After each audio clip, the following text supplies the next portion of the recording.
You saw in the previous video that we used .NET Framework 6 when building the project, and finally this form came up. Now I want to show you what it looked like in the previous versions. If we were choosing the framework version, we would also tick this box. The program comes up like this.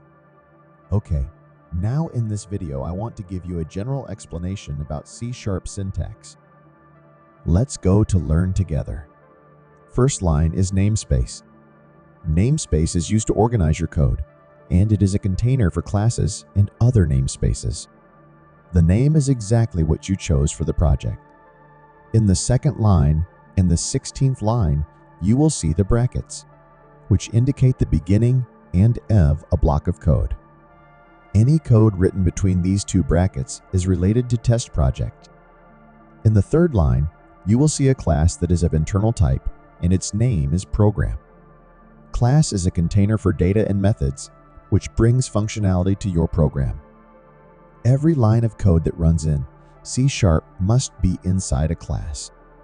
In the fifth line, we see the main method. Any code we write between the brackets of this method will be executed. In the seventh line, we see the word console. Console is a class of the system namespace, which has a writeline method that is used to output or print text. In our example, it will output hello world. Every C# statement ends with a semicolon. In this video, I tried to have a general view, and we will definitely go into details in the next videos.